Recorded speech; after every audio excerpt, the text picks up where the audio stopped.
আসসালামু আলাইকুম এভরিওয়ান। আজকে আমরা লোগো ডিজাইনের মকআপ কিভাবে করতে হয় সেটা দেখব। আমরা এর আগের ক্লাসে দেখেছি যে লোগো ডিজাইনের মকআপগুলো কিভাবে করতে হয় ম্যানুয়ালি। এবার আমরা কিছু প্রিসেট ডিজাইন থেকে কিভাবে আমাদের লোগো ডিজাইনটা কনভার্ট করে মকআপে নিয়ে আসা যায় সেটা দেখব।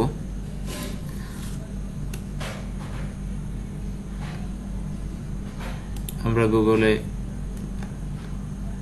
একটা সাইট সার্চ দিব, সেটা হচ্ছে punedesign.com।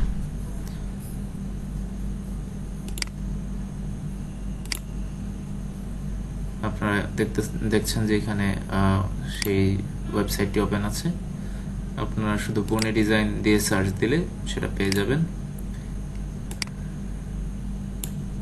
punedesign.com এ যাওয়ার পর আপনারা এখানে দেখবেন home, premium items, license, free photos, freebies, এইরকম কিছু অপশন আছে। আপনারা ফ্রিবিজ অপশনে যাবেন, যাওয়ার পর এখানে কিছু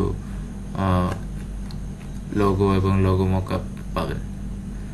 তো আমি যেটা বাছাই করেছি, আমাদের ক্লাসে আমাদের একজন স্টুডেন্ট আস্ক করেছেন যে এই ধরনের মকআপ কিভাবে তৈরি হয়। তো এই ধরনের মকআপ কিছু প্রিসেটস থাকে এই ধরনের ওয়েবসাইটগুলোতে। সেই প্রিসেটসগুলো ইউজ করে আপনি আপনার ডিজাইনটা এখানে নিয়ে আসতে পারেন খুব ইজিলি।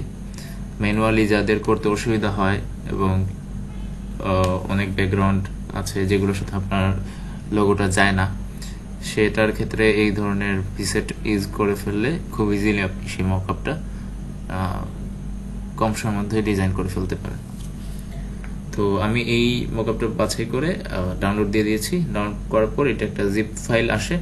আপনারা আপনাদের জিপ ফাইলটাকে আনজিপ করে নেবেন। অনেকে অনেক ধরনের আনজিপ করার সফটওয়্যার নামিয়েছেন, উইনরার, পিজিপ, অনেক কিছুই আছে। আমি পিজিপটা নামিয়েছি, খুব ইজিলি করা যায় এটা দিয়ে। তো জিপ ফাইলটা আনজিপ করাটা আমি আশা করি আপনারা জানেন, অনেকেই করেছেন। জিপ ফাইলটা আনজিপ করলে আপনারা একটা ফটোশপ ফাইল পাবেন। আমরা একটু দেখাচ্ছি সেটা।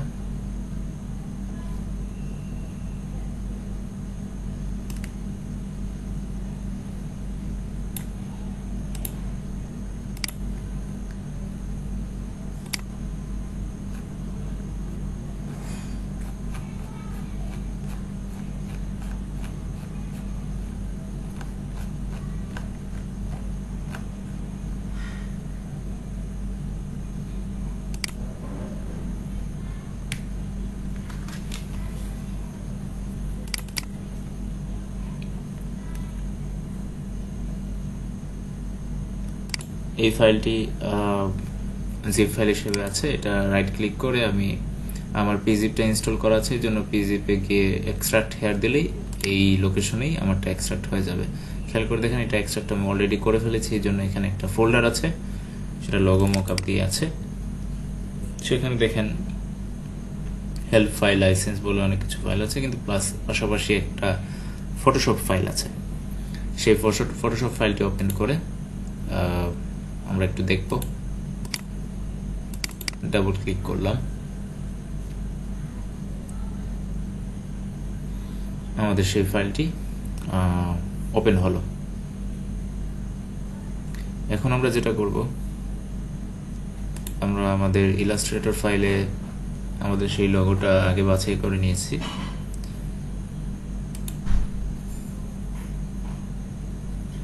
সেই ইলাস্ট্রেটর ফাইল থেকে আমরা ফটোশপে নিয়ে যাব। ফটোশপে তার আগে আমরা একটা নতুন উইন্ডো খুলি, Ctrl+N দিয়ে নতুন একটা পেজ আমরা ওপেন করব।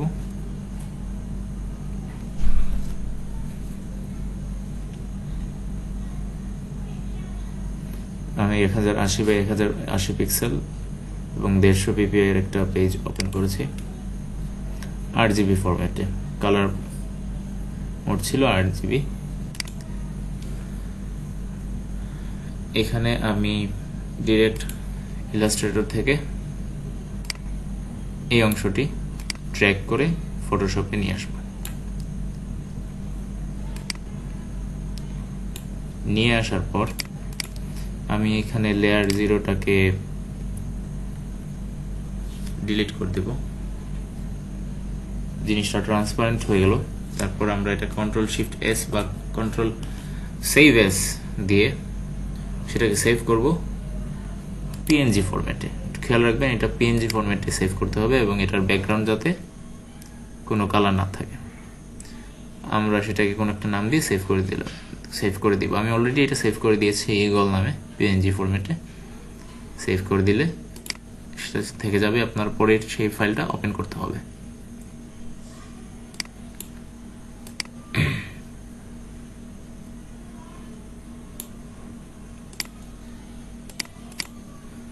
তো আমাদের এই ফাইলটা তো অলরেডি ওপেন আছে। এখন আমরা সেই PNG ফাইল যেটা আমরা সেভ করেছি সেটা ওপেন করব। Ctrl+O দিয়ে আমরা সেই PNGটা ওপেন করলাম।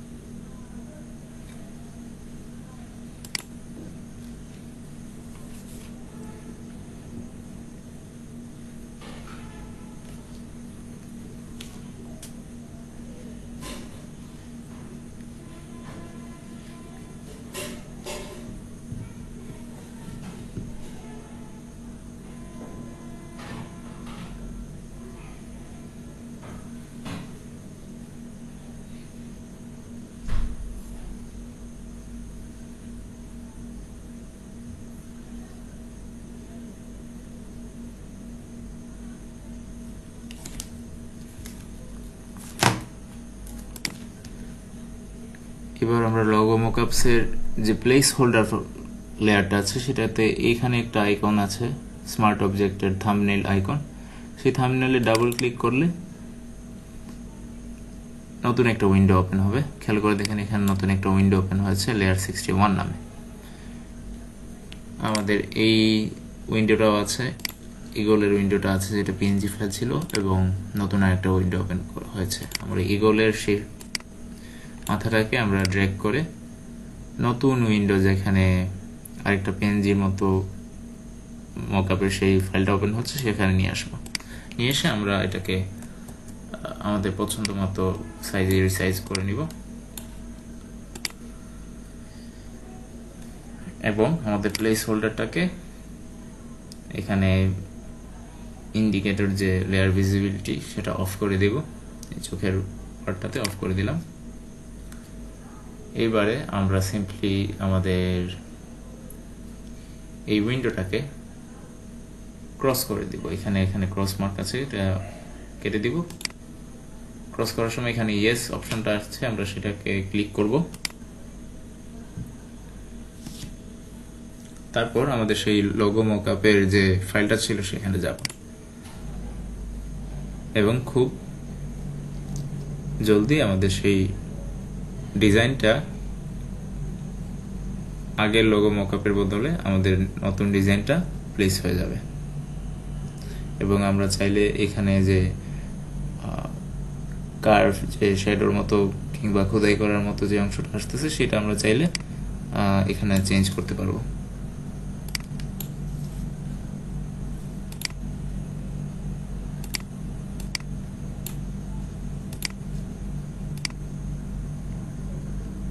একটু খেয়াল করে দেখবেন এটা মুভমেন্ট হয়। সো আমরা এটাকে জায়গা মতো বসাবো।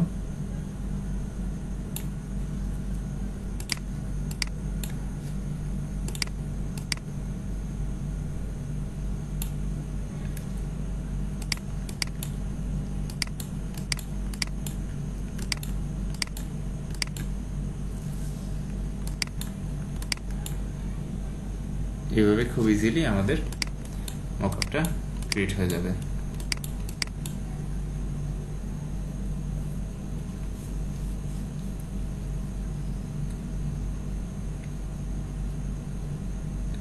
আর আপনারা যদি ম্যানুয়ালি করতে চান, আমাদের আগের ক্লাসে আমরা যেভাবে দেখেছিলাম সেভাবে আপনারা ম্যানুয়ালি করতে পারেন সময় নিয়ে আপনাদের ডিজাইন অনুযায়ী, এবং আপনাদের ব্যাকগ্রাউন্ডটা ইচ্ছা মতো ব্যাকগ্রাউন্ড নিয়ে ম্যানুয়ালি করতে পারেন।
এতক্ষণ আমরা মকআপে যে এফেক্টটা দেখেছি সেটা হচ্ছে কিভাবে খোদাই করা একটা এফেক্ট নিয়ে আসা যায়। আমরা অনেক ক্ষেত্রে দেখেছি যে আমাদের লোগোটা খোদাই করা না থেকে বরং উপরের দিকে উপরে উঠে আছে এরকম একটা এফেক্ট নিয়ে আসে। হ্যাঁ, আমরা কিছু কিছু জায়গায় দেখেছি যে সেটা মনে হচ্ছে যে কন্ট্রোলটা উপরে আছে, ভিতর দিকে না গিয়ে উপরে ভেসে আসছে। এই ধরনের এফেক্ট কিভাবে দেওয়া যায়, আমরা ম্যানুয়ালি কিভাবে দিতে হয় সেটা দেখিয়ে দিব। ম্যানুয়ালি দিতে হলে আমাদের ব্যাকগ্রাউন্ডে আমরা আমাদের কাঙ্ক্ষিত লোগোটা বসাবো এবং সেটা বসানোর পরে আমরা এফেক্টসে যাব। এফেক্টসে যাওয়ার পর ব্লেন্ডিং অপশনসে যাব এবং ব্লেন্ডিং অপশনসে আমরা বেভেল এন্ড এমবোসে গিয়ে এখানে এডিট করার চেষ্টা করব। বেভেল এন্ড এমবোসে আমরা স্টাইলটা দিব আউটার বেভেল। আউটার বেভেল দেওয়ার সাথে সাথে আমরা আউটার এজে কিছু এফেক্ট দেখতে পাচ্ছি, সেটার ডেপথ আমরা দিলাম। আমরা এটার সাইজটা ছোট করে দিলে সাইজটা ছোট হয়ে যাবে। আমরা দেখতে পাচ্ছি যে সাইজটা ছোট হয়েছে। ডিরেকশন আপওয়ার্ড থাকবে না ডাউনওয়ার্ড থাকবে এটা আমার খেয়াল রাখতে হবে। আমাদের আপওয়ার্ড রাখা, এই ইমেজের ক্ষেত্রে আপওয়ার্ড থাকাটাই বেটার। চিজেল হার্ড না দিয়ে আমরা আপাতত স্মুথ দিয়ে দেখি। স্মুথ দিলে আমরা সাইজটা একটু বাড়াতে পারবো।